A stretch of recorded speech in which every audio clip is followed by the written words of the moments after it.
할렐루야. 좋으신 하나님의 은혜가 여러분에게 함께 하시기를 우리 주님의 이름으로 축원드립니다. 우리 옆에 계신 분하고 인사, 대신 마스크가 가렸으니까 손으로도 인사. 안녕하세요, 반갑습니다. 이마트 인사합니다. 자, 반갑습니다. 그래. 자, 오늘 하나님께서 우리에게 주시는 말씀의 제목은 사귐이 있는 믿음. 이 제목 속에 아주 중요한 내용들이 많이 담겨져 있는 거예요. 믿음은 믿음인데 어떤 믿음이에요?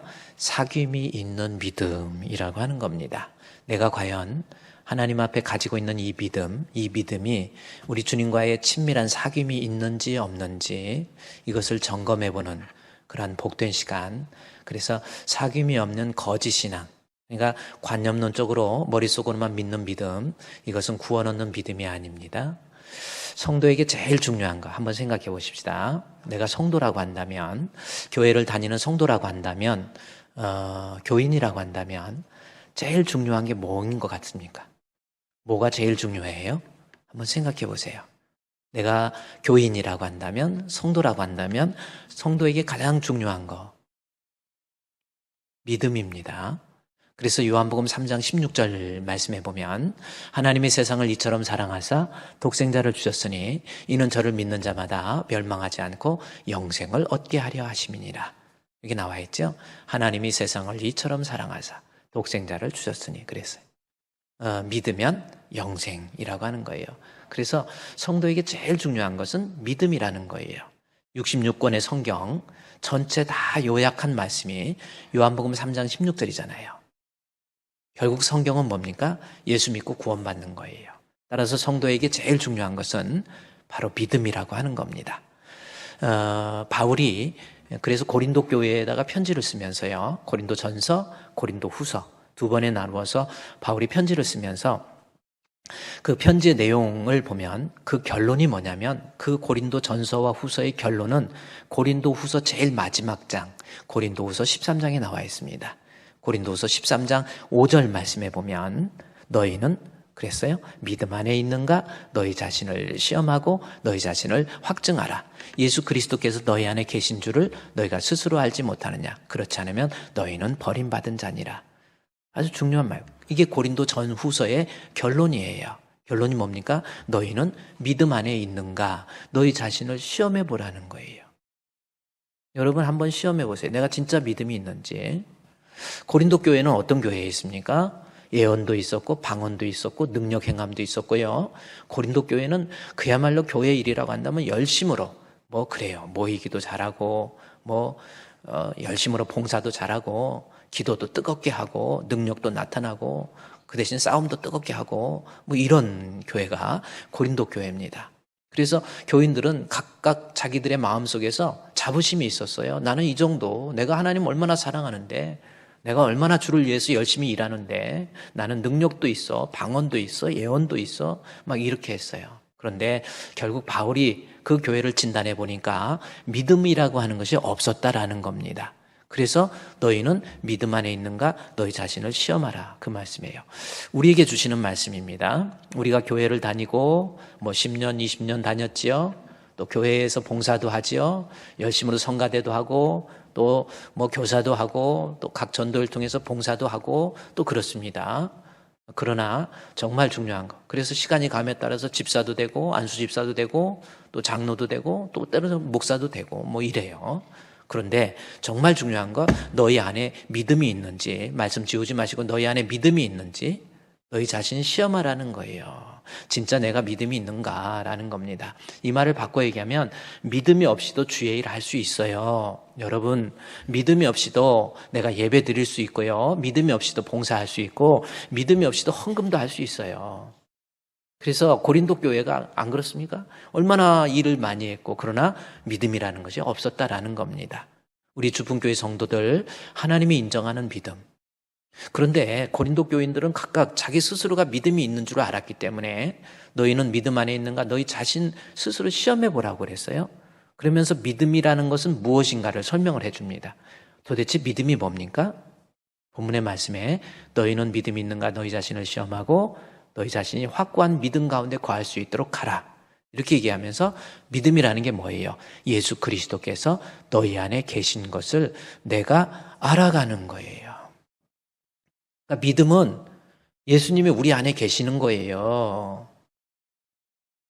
그리고 그 계시는 예수님과 함께 계속해서 교제하고 또 친밀함을 쌓아가서 우리 주님을 알아가는 겁니다. 스스로 알지 못하느냐 이거잖아요. 뭐 지적으로 안다, 모른다 이게 아니에요. 친밀함이에요. 그러니까 믿음이라는 것은 뭐냐면 관념론적으로 머릿속으로만 나 믿어 뭐 이게 아니라 진짜 믿음은 내 안에 예수님을 모시고 내 안에 계신 예수님과 순간순간 계속해서 친밀함을 쌓아갈 줄 아는 사람, 이 사람이 진짜 믿음 있는 성도의 모습이고 이 믿음이 구원 얻는 믿음이에요. 우리 주품교회 성도들, 여러분의 믿음 한번 점검해 보라니까요. 과연 나는 내 삶의 현장 속에서 우리 주님을 믿는 믿음의 사람으로서 그 믿음이 과연 우리 주님과 계속적으로 사귀고 있는지, 그겁니다. 오늘 성경 요한일서 1장에 한번 볼까요? 요한일서 1장 6절 말씀해 보면 뭐라고 기록되어 있습니까? 만일 우리가 하나님과 사귐이 있다 하고 라는 겁니다. 자, 믿음이 있다고 말하면서 사귐이 없으면 그것은 거짓말이라는 뜻이에요. 믿음이 있는데 우리 예수님과의 친밀한 사귐이 없어. 그것은 거짓이라니까요. 가짜 믿음이에요. 마귀가 주는 거짓 확신 속에서 자기 스스로 믿음 가진 것으로 착각하지 말라, 그 말씀이에요. 그 다음 절 말씀에 좀 더 보면 7절 말씀에 보면 그가 빛 가운데 계신 것 같이, 우리 예수님은 빛으로 표현하지요. 우리도 빛 가운데 행하면, 빛 가운데 산다, 예수를 믿는다라는 겁니다. 그것을 빛 가운데 행한다는 표현이에요. 예수를 믿는다면 반드시 그 믿음은 서로 사귐이 있어야 돼요. 우리 예수님 머리로만 믿는 게 아니라 우리 예수님과 계속해서 사귐이 있어야 된다니까요. 그래요. 그 주님과의 사귐이 있는 믿음이 되어야 우리 주님 앞에 구원받는 진정한 믿음이 될 수 있다, 그 말씀입니다. 여러분 다시 한번 점검해 보십시오. 여러분은 과연 구원 얻는 믿음, 다시 말해서 우리 주님과 계속해서 친밀한 사귐, 인격적인 만남, 그것을 가지고 있습니까? 아니면 그냥 종교심 가지고, 종교심이 좀 승화돼서 와서 예배드리고 또 봉사도 하고 이런 건 아니냐는 거죠. 사귐이 없는 믿음은 거짓입니다. 가짜입니다. 그러니까 우리의 삶의 현장 전체가, 여러분 로마서 12장 1절 말씀해 보면, 로마서는 제가 지난주에 말씀드렸듯이 1장에서 16장까지 되어 있어요. 그런데 1장에서 11장까지는 계속해서 강조하는 것이 믿음으로 말미암아 하나님 앞에 의인된다라고 하는 것, 이것을 우리에게 설명해 주는 내용이 1장에서 11장까지예요. 그러면서 믿음을 가진 성도라고 한다면 12장 1절이 저겁니다. 12장에 들어서면서 믿음이 가진 성도라고 한다면 내가 하나님의 모든 자비하심으로 너희를 권하노니 너희 몸을 하나님이 기뻐하는 거룩한 산 제사로 드리라. 이는 너희가 드릴 영적 예배니라. 이 말씀을 합니다. 그러니까 믿음이 있다고 한다면 이제는 우리 몸이라고 하는 것이 사르스, 육신적인 내 삶을 얘기하는 거예요. 내 삶이 하나님 앞에 드려지는 예배라고 하는 거예요. 그러니까 목회하는 것만 하나님께 드려지는, 오늘 이렇게 예배 드리는 것만이 예배가 아니라 우리의 삶이, 내 직업이 무엇이 됐든지 간에 내가 예수를 믿는다고 한다면 그 믿음 있는 사람은 어디 가든지 그 사람이 하는 모든 것이 하나님 앞에 드려지는 예배라고 하는 거예요. 그렇죠? 그러니까 죽을 때까지 믿음은 간직해야 되는데 그 믿음이 있다고 한다면 그 믿음은 어때요? 반드시 사귐 있는 믿음으로. 그래서 우리의 삶 전체가 항상 우리 주님과의 사귐의 모습이 있어야 된다, 그 말씀이죠. 요한일서 1장 3절을 여러분이 한번 볼까요? 이게 또 무슨 말씀인지. 우리가 보고 들은 바를 너희에게 전하면 너희로 우리와 사귐이 있게 하려 함이니라. 우리의 사귐은, 자, 우리와 이 요한과의 사귐, 사람과 사람의 사귐입니다. 근데 이 사람과 사람의 사귐은 아버지와 그 아들 예수 그리스도와 더불어서 사귀는 거예요. 자, 진짜 믿음 있는 사람은 바로 이런 모습이 되는 거예요. 예를 들어서 우리 두 사람이 만나서 결혼을 했어요.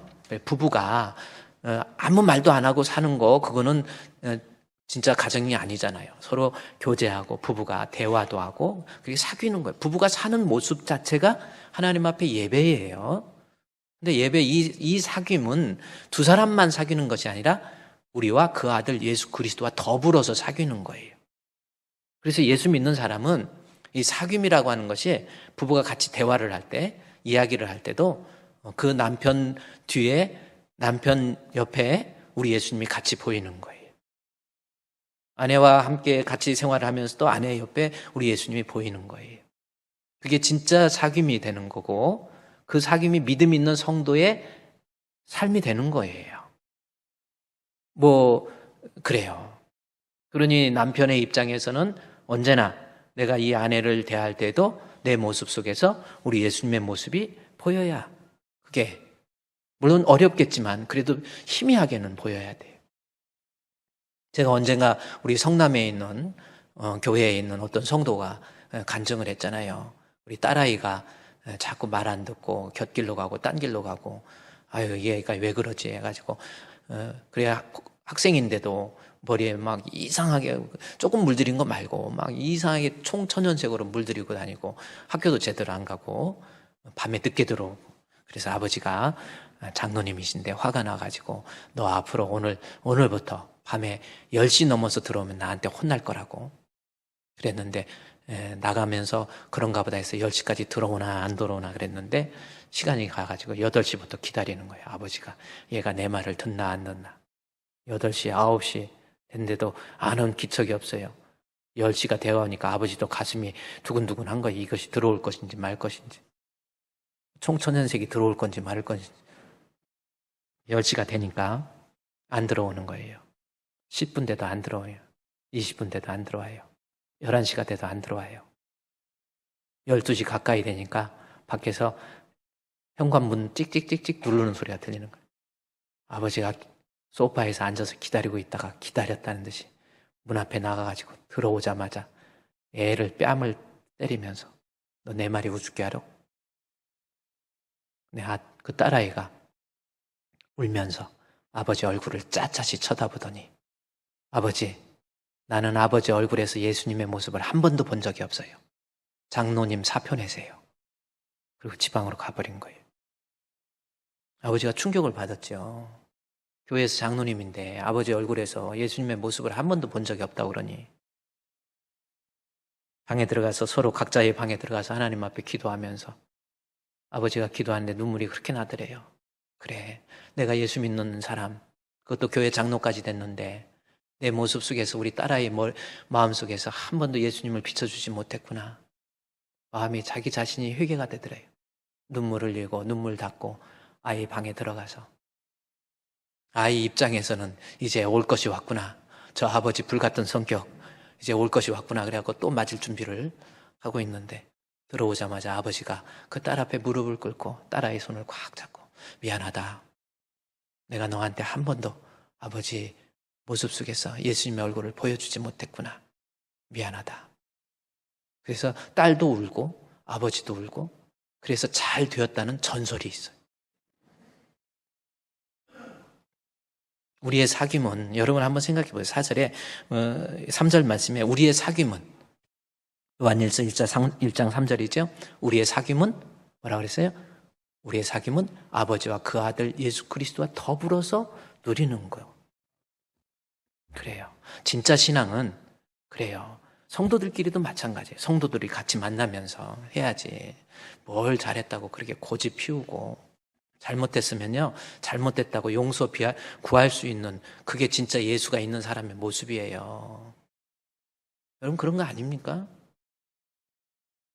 진짜 하나님 앞에 믿음이 있다면 주님과의 사귐, 성도를 만날 때도 내 모습 속에서 예수가 같이 보이는 거예요.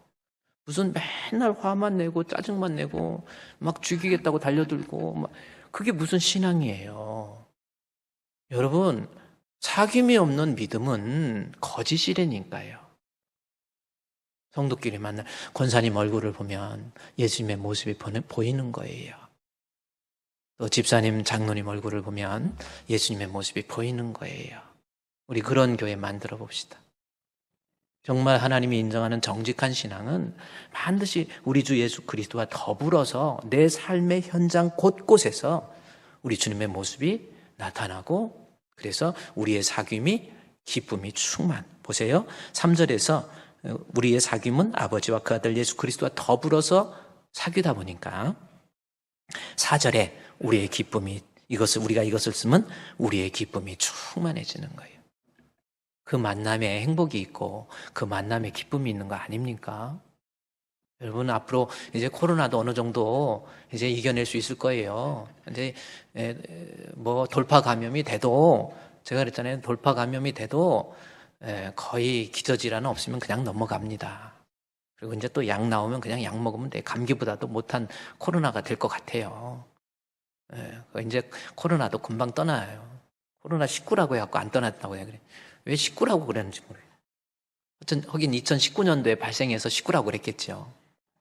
근데 어쨌든요, 우리의 사귐은 항상 우리의 모습 속에서 예수님이 더불어서 사귀어야 돼요. 그러면 거기에 기쁨이 있고 행복이 있습니다. 그리고 그 믿음이 구원 얻는 믿음이에요. 할렐루야. 우리 진짜 믿음 가집시다. 아멘. 그러면 우리의 삶 속에서, 우리의 삶을 통해서 우리 주님과의 사귐이 있어야 그것이 구원 얻는 참신앙이라고 했는데, 그러면 우리의 삶 전체의 내용을 한번 점검해 볼 필요가 있는 거예요. 내가 과연 나의 삶을 통해서 하나님 앞에 주님을 사귀고 있는지 한번 보자는 겁니다. 그런데 우리의 삶이 아까 그랬죠. 너희 몸을 하나님이 기뻐하는 거룩한 산 제사로 드리라. 이는 너희들이 영적 예배다 그랬죠. 그러니까 삶을, 육신적인 삶을 예배로 비유하고 있는 거예요. 따라서 우리의 삶이 하나님과의 섬김의 삶의 장이 되기 위해서는 우리가 드리는 예배, 이 예전적 형식을 갖추고 있는 예배를 통해서 내 삶이 과연 사귐이 있는 삶인가라고 하는 것을 점검할 수 있다는 거예요. 그렇죠? 이 예배라는 게 뭡니까? 사실은 우리의 삶의 모습을 요약해서 예전적 형식을 갖춰서 우리 주님 앞에 드리는 제사가 이 예배예요. 따라서 우리가 드릴 영적 예배, 이 삶을, 우리의 삶이 사귐 있는 삶인지 아닌지 이 예배의 형식을 통해서 좀 살펴보자는 겁니다. 그러면 주보를 보니까 첫 번째 뭐가 나옵니까, 여러분?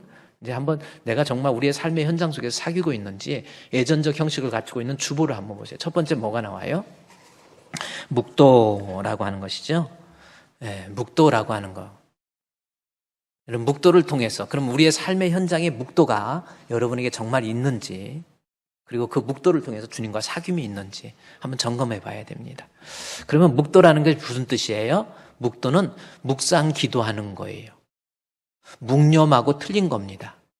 그냥 고개 숙이고 호국 영령에게 묵념, 이게 그거 아니에요. 묵도는 묵상 기도라고 하는 겁니다. 그러니까 성경에서 사용되고 있는 이 묵상 기도. 그러면 묵상 기도라고 하는 것, 묵도라고 하는 것은 과연 뭔지에 대해서 제가 쉽게 풀어주면요. 자신이 하나님 앞에 서서 하나님의 음성을 듣고 그 하나님의 뜻에 굴복시키는 것, 이것이 바로 묵도입니다.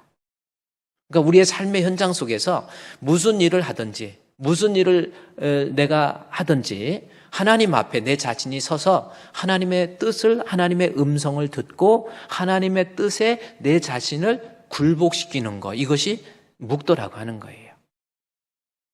여러분 어때요? 그러니까 여러분 삶에 무슨 일을 해요? 예를 들어서 창세기 24장 63절 말씀에 보면 이삭의 이야기가 나와요.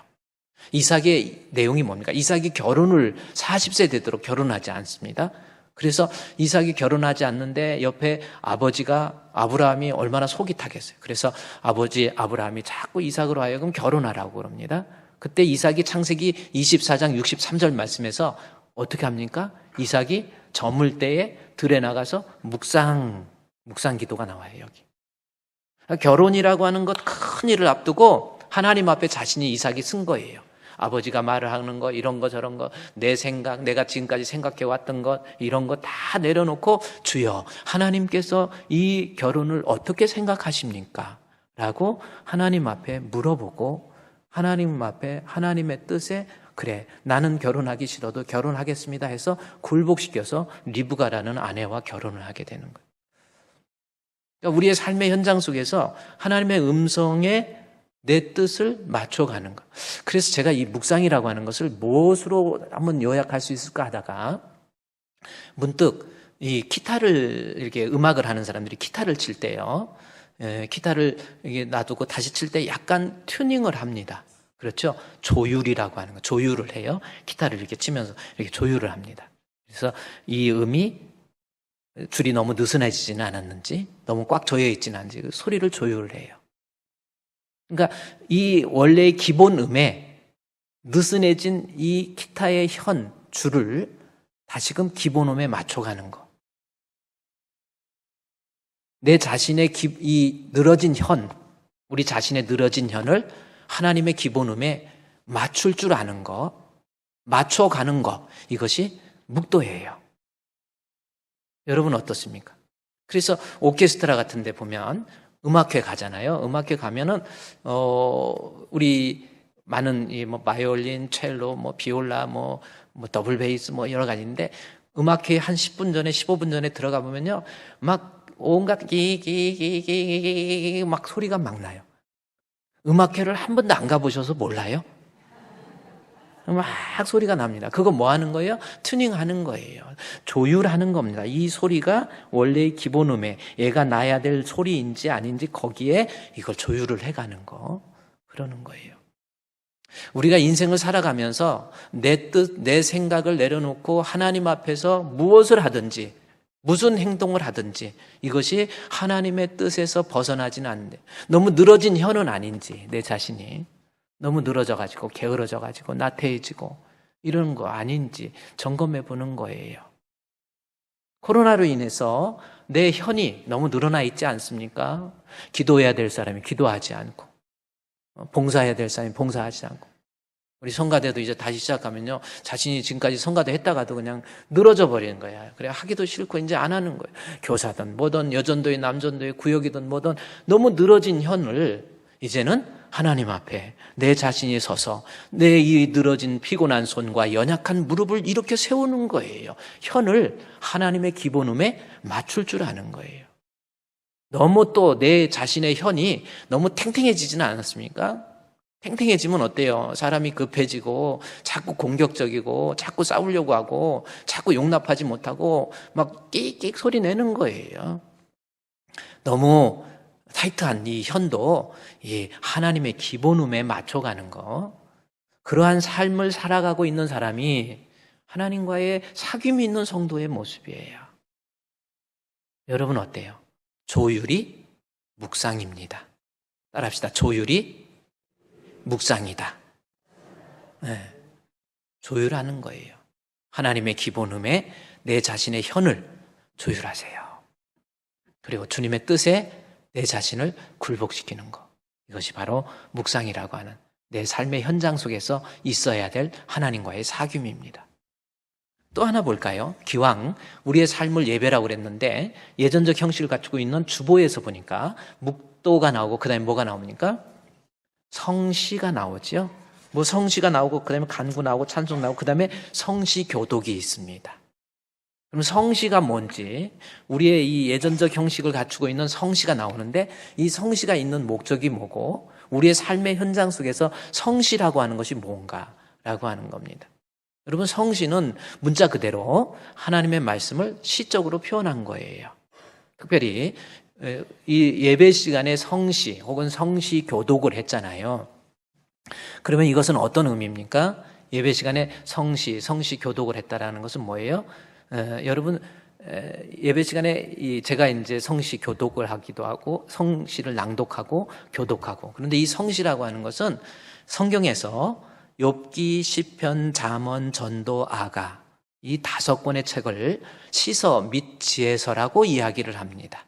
그래서 예배 중에는 하나님에 대한 신앙과 하나님의 말씀과 뜻을 시적인 표현으로 다루고 있는 시편을 낭독하기도 하고 또 시편을 교독하기도 합니다. 그래요. 그런데 이 성시의 목적이 뭐예요? 그러면 우리의 삶의 현장 속에서 성시라고 하는 것은 뭐예요? 하나님의 말씀, 우리의 신앙이 담겨져 있고 우리의 믿음이 담겨져 있고 하나님의 뜻이 담겨져 있는 하나님의 말씀을 통해서 그 말씀을 듣고 읽고 듣고 은혜 받고 깨달아서 이제는 그 말씀대로 살아가겠다라고 하는 그러한 다짐의 모습이 성실하고 하는 그 속에 들어있는 거예요. 그러니까 우리가 하나님과의 사귐이 있다고 한다면 그렇습니다. 하나님의 말씀이 내 발에 등이 되고 내 길에 빛이 되는 거예요. 시편 119편 105절 말씀에 보면은 이 시편의 기자가 주의 말씀은 내 발에 등이 되고 내 길에 빛이 되는 거예요. 이 말씀은 말씀이 내 삶을 이끌어 가겠다라고 하는 그 말씀입니다. 그러니까 하나님과 사귐이 있으려면 하나님의 말씀이 내 삶을 이끌어 가야 된다니까요. 그렇게 살고 있습니까? 한번 생각해 보세요. 내 믿음이 진짜입니까? 말씀이 내 삶을 이끌어 가는 거예요. 릭 워렌이라고 하는 사람이 쓴 목적이 이끄는 삶이라는 책, 한참 아주 인기가 있었던 책인데 릭 워렌 아들이 또 자살을 하고 뭐하고 참 이런 불미스러운 일들도 생기고 조금 복음에서 벗어난 내용이 있다고 해서 목적이 이끄는 삶도 우리가 읽어야 될 추천 도서에서 요즘은 제외가 되고 있어요. 근데 목적이 내 삶을 이끄는 것이 아니라 하나님의 말씀이 내 삶을 이끌어가는, 그래서 내 발에 등이 되고 내 길에 빛이 되는, 여기 걸어가면서 등이라고, 요즘에는 가로등도 있고 또 간판이 불이 밝아가지고 누가 서울에서 잠깐 마트에 가면서 후라시 들고 나옵니까? 안 나오죠. 너무 불이 밝잖아요. 요즘에는 빛공해라고 그러잖아요. 빛공해. 너무 밝아가지고 눈을 감아도 너무 밝아서 잠을 못 자겠다고, 이런 분이. 근데 저희 어렸을 때는 이 칠흑 같은 어두운 속에서요, 밖에 한 발짝 두 발짝 내디리려면 반드시 빛이 있어야 돼요. 등잔. 그때 처음에는 등잔이 이 사각형으로 된 창호지로 된 걸 조그만하게 만들어서 그 안에다 진짜 등잔 집어넣고 한 걸음 내디딜 때 이렇게 비치고 갔어요. 그러다가 조금 있으니까 그 등잔이 이제 너무 끓음이 많이 나면 조금 땡기고 불이 너무 작으면 또 이렇게 밀어가지고 심지를 올리면 불이 어느 정도 됐어요. 그래서 그 불이라도 있어야 내가 빠지지 않고 넘어지지 않고 갈 수 있었다는 거죠. 근데 그 불도 조금 지나니까 호야불, 유리로 이렇게 밑에 석유 넣고 심지 돌려가지고, 야, 그거 나왔을 때는 야, 어떻게 이렇게 밝은지. 호야불로. 나중에는요, 이 덴찌라고 그랬는데 후레쉬가 나왔어. 우리 1977년도에 제가 시골에 있을 때 전기가 들어왔어요. 야, 전기가 안 돼. 전기 가설을 해갖고 선을 연결하는데 저는 전기 소리를 들었어. 그 소리가 얼마나 좋았는지. 막 신기하고, 소리가 들어요. 그래, 전기가 막 저게 뭘까? 전기가 들어오는데 그거 가설할 때 뭐 이렇게 전기선 연결할 때 여기에 그 아저씨가요, 이 후레쉬 기역자로 꺾인 거 여기다 탁 차고 있었어. 야, 얼마나 그 아저씨 멋있었는지. 나도 커서 저런 분 같은 사람 되고 싶다. 후레쉬 찬 게 그렇게 멋있었어. 근데 조금 세월이 지나니까 시골에서 크리스마스 같은 연습을 할 때, 크리스마스 공연 같은 거 연습을 할 때 산 넘고 물 넘고 이렇게 오면서 아이들이 등잔을 안 가져오고 후레쉬를 갖고 오는 거예요. 그래가지고 하늘을 비치니까 후레쉬 그 빛 기둥을 보면서 애들이 신기해하고 막 딸깍하면 애들 한번 켜주면 막 애들이 막 쳐다보면서, 너무 많이 쳐다보면 막 밀어버리고. 참 어두울 때 빛이 없으면 빠질 수밖에 없었잖아요. 주의 말씀은 내 발에 등이 되고 내 길에 빛이 되라는 거예요. 말씀이 내 한 걸음 한 걸음을 가장 좋은 길로, 의의 길로, 또 하나님의 자녀로서의 평강의 길로 인도해 주시는 것. 그것이 하나님 말씀. 그게 성실하고 하는 것. 이 성실을 통해서 우리가 하나님 말씀에 내 자신이, 말씀이 나를 이끌어가는 삶. 그게 하나님과의 친밀함의 교제의 모습. 여러분의 삶의 현장 속에서 얼마만큼 말씀을 사랑합니까? 진짜 얼마만큼 성경을 처음부터 끝까지 한 번도 안 읽어본 사람 손 한번 들어보라고 그러면 얼마나 마음이 아프겠어. 하나님 말씀 읽고 하나님 말씀 듣고 은혜 받고 깨닫고 이제는 그 말씀대로 나도 살아가겠습니다. 여러분, 그러한 모습이 하나님과의 내 삶의 현장을 통한 사귐이고, 그러한 사귐의 모습이 있을 때 그 믿음이 하나님 앞에 인정받는 진짜 믿음이 될 수 있는 거예요. 말씀과 사귀세요. 그러면 여러분 한번 여기까지 왔으니까 여러분 삶을, 무엇이 여러분의 삶을 이끌어가고 있습니까? 우리 16세기, 우리 이 22년도 11월 11일 날 돌아가신 우리 키에르 케고르라고 하는 기독교적 실천주 이분을 신학자로 얘기해야 되나요? 철학자로 얘기해야 되나요? 키에르 케고르라고 하는 겁니다. 덴마크 사람이에요. 케고르 해가지고 무슨 기침하는 소리가 하면은 키에르 케고르 이름이 나와요. 키에르 케고르. 그렇지 않습니까? 근데 이 키에르 케고르라고 하는 사람은 아버지가 참 교회에 열심이었던 분인데 어머니가 돌아가시고 난 다음에 또 다른 그 하녀를 아내로 맞이해서 아이를 7이나 또 낳고 그랬는데 아버지가 조금 이게 크리스찬이라고 하는데 집에서 너무 이상한 거예요. 집에서 막 자꾸 불안해하고 두려워하고 그다음에 죄의식에 막 있어가지고 내가 이 첩을 통해서 난 이 아이들은 예수님의 나이가 33살인데 33세 이전에 다 죽을 것이다. 그렇게 예언을 했는데 진짜 거의 다 죽었어요. 키에르 케고르만 43세까지 삽니다. 키에르 케고르만. 그러다 보니까 아버지가 이 교회는 다니지만 성경에 대해서 잘못 이해하고 잘못된 신앙을. 그래서 아버지의 영향을 이 키에르 케고르가 많이 받았거든요. 그러면서 기독교적 이 실존주의 철학자, 나중에 칼 야스퍼스나 하이데거에 의해서 이 사람이 이 실존주의 철학자로서 실제적으로 아주 추앙을 받게 됐는데, 이 사람이 인간 실존을 얘기하면서 3단계의 인간이라고 이야기를 해요. 첫 번째 인간은 어떤 단계냐면, 제가 그림으로 여러분 심미적 단계 이렇게 나오죠. 심미적 단계. 미적 단계라고 하는데 여기서 마적 단계라고 썼더라고요. 여기 심미적 단계. 심미적 실존입니다. 이거 뭐냐면, 심미적 실존이라는 것은 뭐냐면, 내가 인생을 어떤 사람이 살아가는데 지 먹고 싶으면 다 먹고, 마시고 싶으면 다 마시고, 피우고 싶다고 다 피우고, 가고 싶다고 다 가는 지 마음대로 육신적인 삶이 이끄는 대로. 에피큐르스 학파의 뭐냐면 고대 철학 에피큐르스 학파의 이 쾌락주의적인 삶을 그대로 이어가지고 방탕하면서 사는 거예요. 그야말로 쾌락만이 선이다 이렇게 생각하고 육신이 이끄는 대로 그렇게 살아가는 사람이에요. 술도 마시고 싶으면 다 마시고, 피우고 싶다고 다 피우고, 바람 피우고 싶다고도 막 바람 피우고 다니고, 그것을 가지고 별로 죄의식도 없고, 그게 인간 실존, 첫 번째 실존으로서 심미적 실존이라고 하는 겁니다. 여러분은 혹시 이 실존은 없죠? 그래도 교회까지 나오면.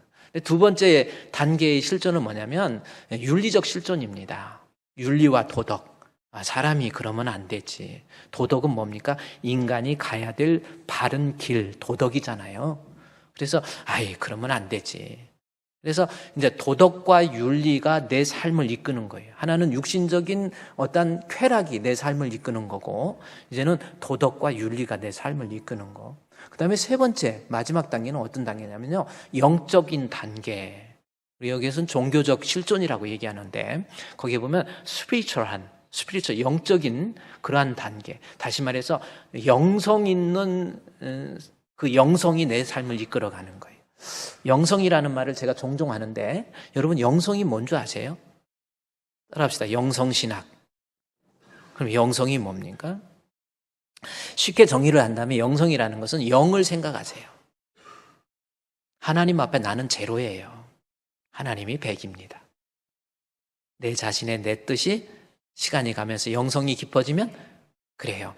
내 자신이 100이었던 사람이 점점 내려가서 80, 50, 30, 20 내 자신이 점점 내려가면서 하나님이 존귀하게 되고 높아지는 것.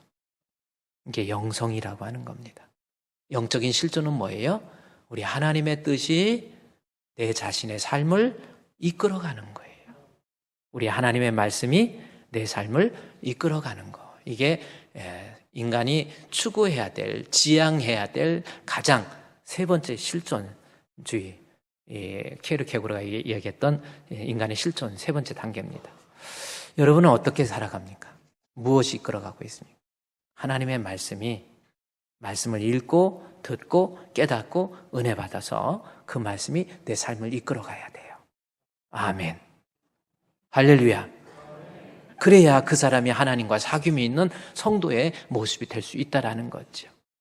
말씀을 듣고, 그래요. 말씀을 읽고, 우리 유튜브에서도 계속해서 설교 들으세요, 여러분. 3% 스프레이 서먼 해가지고 요즘 그런 무브먼트 운동이 일어나요. 이 스프레이 서먼, 그러니까 스프레이드, 퍼뜨리는 거예요. 서먼, 설교를. 그래서 SS 무브먼트라고. 그 뭡니까? 여러분이 말씀을 유튜브를 통해서, 요즘 이 유튜브를 통해서 하나님 말씀을 듣고 또 듣고 은혜 받고, 그 다음에 그 받았던 은혜 스프레이를 하라는 거예요. 스프레드. 하나님 퍼뜨리는 거예요. 근데 몇 명에게? 3%. 그래서 3% SS 무브먼트라고. 신기해요? 여러분은 어떻습니까? 정말 하나님 앞에 성시, 즉 하나님 말씀을 내가 듣고 은혜 받고 깨닫고 그 말씀대로 내가 그 말씀이 이끌어가는 삶을 살겠다고 다짐하고 결심하고, 이게 하나님과의 내 삶의 현장 속에서 말씀을 통해서 사귀고 있는 성도의 모습이라고 하는 거예요. 그런 사귐이 있어야 그게 하나님과의 진정한 구원 얻는 믿음이 될 수 있다는 겁니다. 자, 그러면 오늘 예배 때 여러분 성시했잖아요. 그러면 그 말씀을 읽고 목사님이 봉독해주고 낭독해주고 또 교독할 때, 성시 교독할 때 말씀을 듣고 깨달았습니까? 은혜 받았습니까?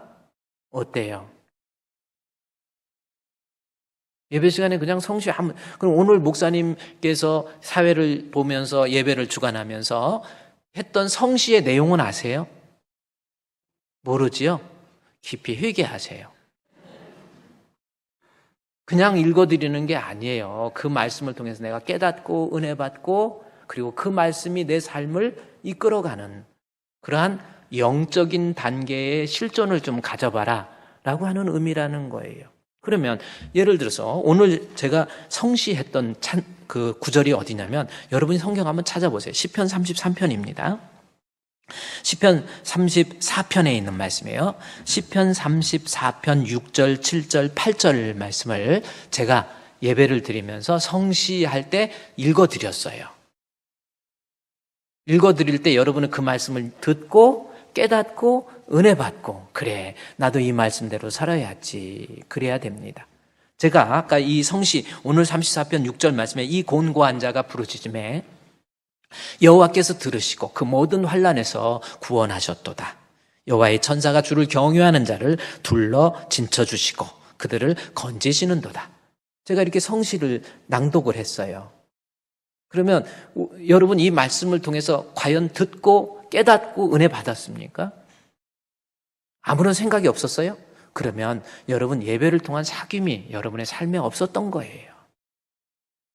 아까 묵도할 때도 그냥 묵념하지 마시고요. 정말 묵도를 통해서 내 자신을 하나님의 뜻에 조율해가고, 그 다음에 성시 말씀을 통해서 하나님의 말씀의 삶이 내 삶을 이끌도록 내 자신을 굴복시키시고, 이런 과정이 있어야 되는. 그러면 오늘 읽었던 본문에 6절 말씀에 이 곤고한 자가 부르짖음에 여호와께서 들으시고 모든 환난에서 구원하셨다. 부르짖었더니 바로 들어주시고, 저는 아무런 그 가운데 말씀이 없잖아요. 그냥 부르짖었더니 하나님이 들으시고 그 다음에 모든 환난에서 구원해 주셨다. 정말 은혜로운 말씀이에요. 그러면 여기에서 이제 이 말씀을 좀 더 깨닫기 위해서, 사실은 말씀을 여러분의 삶의 현장 속에서 읽고 듣고 깨달으라고 그랬잖아요. 그럼 깨닫기 위해서, 그러면 이 말씀 6절에 이 곤고한 자, 어떤 사람이 곤고한 사람인가라는 거예요. 이 곤고한 자가 하나님 앞에 부르짖었더니 응답해 주셨잖아요. 그럼 어떤 사람이 곤고한 사람일까라고 하는 겁니다. 이 곤고한 사람에 대한 히브리어에서는, 그 원어적인 의미에서는 영어로 보면은 이 곤란 해서 영어로 보면 이 하드쉽이라고 기록되어 있어요. 하드쉽이라는 것은 정말 어려운 위기, 답답한 상황, 이게 곤고입니다. 꽉 묶여있는 상황, 꼼짝달싹도 못하는 그러한 상황, 이 하드쉽. 히브리어의 원어의 뜻은 이 곤고라고 하는 것이 곤란하다, 이런 겁니다. 그러면 여러분 한번 보십시오. 6절에 이 곤고한 자가 여호와께 부르짖었다 그랬더니 응답해 주다. 그러면 이 곤고가 문자적인 의미는 정말 어렵고 힘든 상황이라고 이렇게 해석을 할 수 있다고 한다면, 성경에서는 뭐라고 얘기하는지 좀 찾아보는 거예요. 성경을 깨달아야 되니까.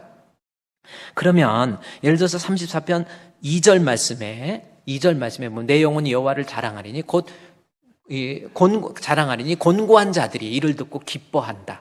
이 말씀을 보면 곤고가 무슨 뜻인지 나와 있지요. 곤고한 자가 기뻐한다라고 하는 것을 통해서 이 곤고한 사람은 지금 기쁨이 없는 사람이다라는 것을 우회적으로 알 수 있잖아요. 그러니까 말씀을 여러분 이제 깨닫는다라는 게 그래요. 곤고한 자가 기뻐하게 된다. 지금 곤고한 자가 기쁨이 없었는데 기쁨의 사람이 되었다 이 뜻이잖아요. 그러면 어떻게 이 사람은 그러면 얼마나 힘든 상황인가 하고 봤더니 3절 말씀해 보니까 다윗이 자기가 곤고한 자라고 표현했는데 어떻게 표현하고 있어요? 나와 함께 여호와를 광대하시다 하며 해서 광대라는 말이 나오고 그 다음에 3절 말씀에 그의 이름을 높이세 이 말입니다. 그러니까 광대와 높음, 존귀 이것을 통해서 다윗이 지금 실제적인 육신적인 상황에서는 광대하다는 여유 있는 사람이다라는 거예요. 너그러운 여유 있는 삶이 그렇게 구차하지 않았다라는 거예요. 왕이니까 오직 하겠습니까? 삶이 별로 구차한 게 없었어. 너그러웠고 그 다음에 높이세라는 그 표현을 통해서 다윗도 하나님 앞에 이 세상에서 그 나라의 왕이에요. 최고의 높은 자리예요. 그런데도 여유도 있고 가진 것도 있고 누릴 수도 있고 그 다음에 높은 자리 권력도 있고 명예도 있었지만 다윗의 마음속에서는 공고함, 다시 말해서 기쁨이 없었다라는 거예요. 이 말은 여러분 어떻게 동의하세요? 실제로 높은 자리에 올라간다고 기뻐하는 게 아니에요. 돈 있다고 행복한 거 아니라는 겁니다. 다윗이 그 높은 자리에 올라가고 가진 거 다 가져봤지만 마음에 기쁨이 없었어요. 그래서 그 공고한 상황을 놓고 6절 말씀에 이 곤고한 자가 하나님 앞에 부르짖었더니 기도했더니 하나님이 들어주시고 그 모든 환난에서 구원해 주신 기쁨이라는 것을 회복시켜 주신 거. 그래서 여러분 가졌다고 행복한 게 아니에요. 여러분 제가 예를 들어 대통령 됐다고 행복한 거. 우리 얼마 전에 우리 노태우 대통령 돌아가셨지요? 흑역사를 가지고 있었지만 돌아가셨어요. 같이 있었던 왜 나만 갖고 그래 했던 분이 지금도 살아계셔. 그분은 제가 여기 지금 저는 교회에서 정치적인 얘기를 안 하잖아요. 정치적인 얘기를 한다는 게 아니라 그분이 정말 광주 사태를 통해서 이 나라의 대통령이 돼버리고 그럴 때 얼마나 많은 사람들이 죽고 아파해야 되고 그랬습니까? 그래서 대통령이 됐어요. 군인이 대통령이 됐으니 얼마나 높은 자리 다 올라갔잖아요. 얼마나 행복하겠어요.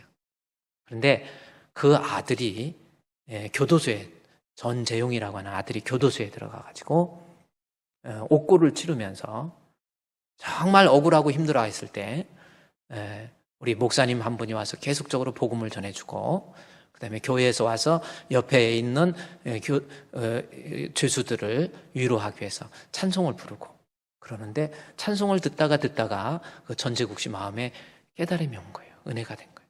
자기도 모르게 그 강박했던 마음속에서 눈물이 흘리는 거예요. 그래가지고 성경책을 하나 달라고 그래가지고 성경책을 읽고 듣고 깨닫고 은혜 받으니까 나 목사 되겠습니다 해가지고 지금 신학대학원 1학년에 재학 중입니다. 인간적으로 잘못을 떠나서 그래서 그 사람도 돈이 엄청 많은 사람이에요. 교도소에 가서 돈 많이 있고 높은 자리에 올라갔다고 자기가 보니까 우리 아버지가 그렇게 높은 자리에 올라가 있었지만 우리 아버지 곤고한 자 대통령이 됐을 때 한 번도 아버지 행복하는 모습을 보지 못했다라는 겁니다. 자기가 예수 믿고 나니까 우리 아버지한테 나 복음 전하고 싶습니다. 자꾸 한번 인터뷰했던 내용을 좀 보여드릴게요.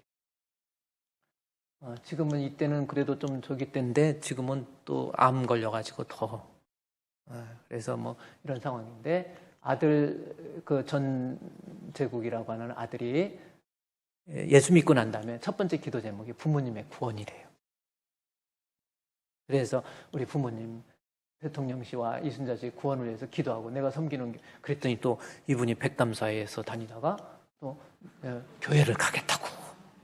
근데 이 아들이 기도했던 건 돌아보면 진짜 회개할 것밖에 없더라는 거예요.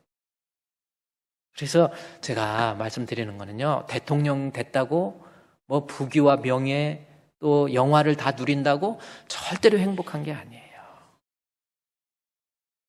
곤고한 자입니다. 그랬더니 이 곤고한 사람이 하나님께 부르짖었더니 하나님께서 응답해 주셔서. 여러분 그거예요. 그래서 여러분이 말씀을 통해서 깨달음이 있다라는 거예요. 또 하나 볼까요? 공고한 것이 뭔가 4절 말씀해 보니까 내가 여호와께 간구하며 내게 응답하시고 내 모든 두려움이라고 하는 거. 두려움에서 건져주시는 거예요. 그래서 곤고라고 하는 것은 두려움에 처해 있는 것. 기쁨이 없고 행복이 없는 것도 없는 거지만은 두려움. 그래서 말씀을 통해서 내가 두려운 거. 자꾸 미래에 대해 두려워요. 건강에 대해서 염려하고, 가정에 대해서 염려하고, 자녀들에 대해서 염려하고, 막 자꾸 두려움과 걱정, 염려 속에 내가 앞으로는 어떻게 될 것인지 이런 것 때문에 두려움과 걱정. 이 사람도 곤고한 사람입니다. 그런데 이 곤고한 사람이 성경에 보니까 6절에 이 곤고한 자가 두려움과 염려와 불안함과 걱정 속에서 있었던 이 사람도 우리 주님 앞에 나와서 간구하면 하나님이 들으시고 그 환난에서 구원해 주시는 거예요. 그래서 자기도 모르게 내가 주님 앞에 나와서 기도를 통해서 친밀함을 말씀을 통해서 은혜 받고 깨달았더니 그 두려움이, 그래서 찬송가에 그 두려움이 변하여 내 기도 되었고 전날의 한숨 변하여 내 노래 되었네. 주님을 찬송하면서 할렐루야 할렐루야 내 앞길 멀고 험해도 나 주님만 따라가리. 보세요. 내 마음이 자꾸 미래에 대해서도 걱정하고 염려하고 두려워요. 이 세상의 두려움, 개구르가 이야기한 것처럼 인간은 절망에 이르는 병, 두려움이에요. 죽음에 이르는 병, 두려움이라는 거예요. 이 두려움과 걱정과 염려와 불안, 결국 나로 하여금 죽게 만드는 거예요.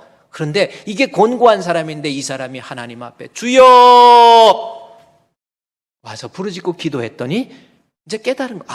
나같이 불안한 사람도 주님 앞에 부르짖고 기도하면 그 두려움이 변해서 내 기도가 돼. 여러분 찬송, 그 두려움이 변하여 내 뭐가 돼요? 내 기도 되었고 전날의 한숨 변하여, 한숨이 변해서 뭐가 돼? 내 노래 되도다. 할렐루야! 말씀을 통해서 내가 깨닫는 거예요.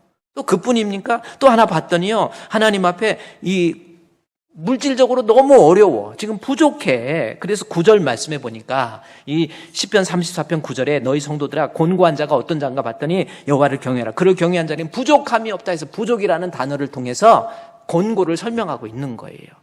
내가 가져야 되는데 없어. 먹어야 되는데 돈이 없어요. 아이들 가르쳐야 되는데 돈이 없어. 이사도 가야 되는데 돈이 없어요. 이거 어떡합니까? 그래서 이거 문제를 놓고 곤고한 자가 되어서 하나님 앞에 부르짖고 기도했더니 하나님이 은혜를 주시니까 어떻게 돼요? 10절 말씀에 젊은 사자는 궁핍하여 줄일지라도.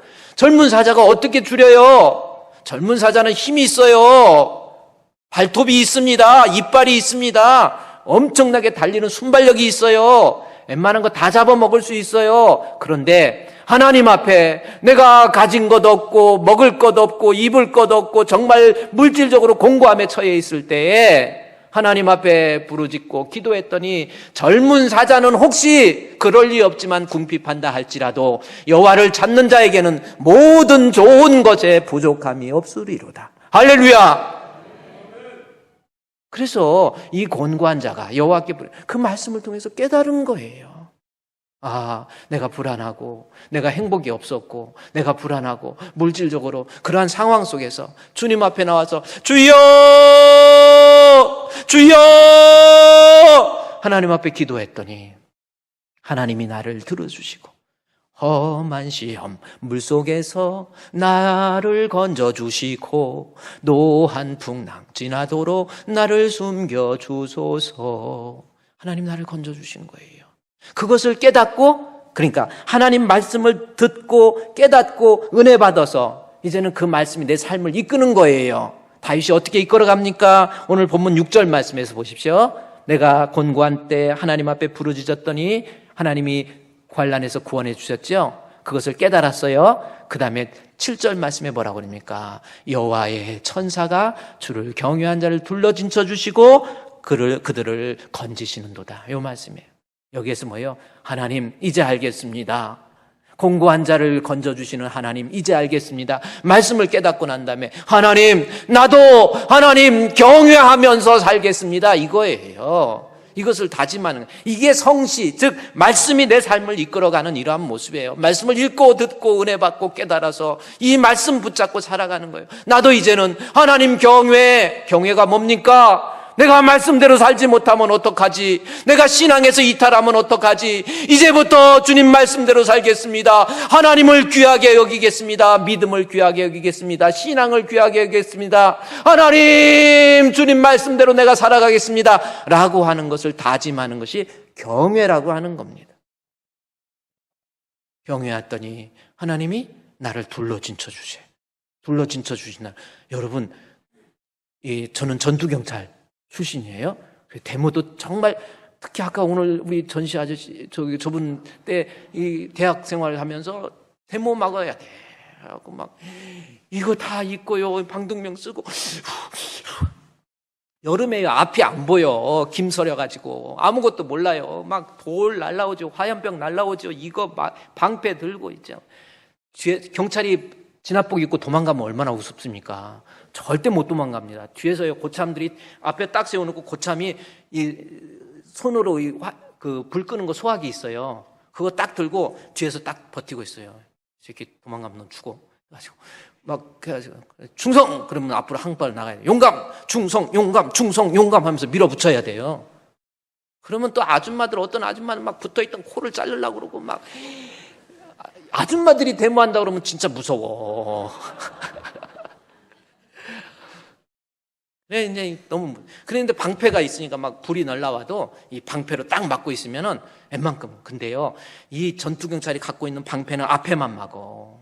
그런데 우리 여호와의 사자가 둘러서 진쳐 주셔서 어떠한 위기 속에서도 하나님 앞에 부르짖으면 하나님이 나를 평안 가운데 지켜주시고 그 위기에서 건져 주신다.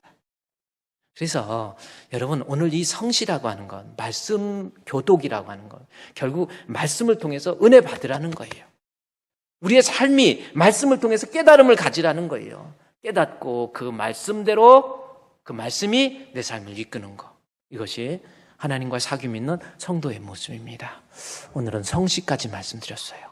여러분, 당분간 몇 주간은, 다음 주는 추수감사주니까 그렇지만 몇 주간은 내가 정말 하나님이 인정하는 정직한 믿음을 가지고 있는지 그거 점검해야 됩니다. 묵상과, 그렇죠? 묵상 기도와 하나님 말씀 통해서 여러분이 하나님과의 친밀한 교제를 이루시기를 우리 주님의 이름으로 축원드립니다.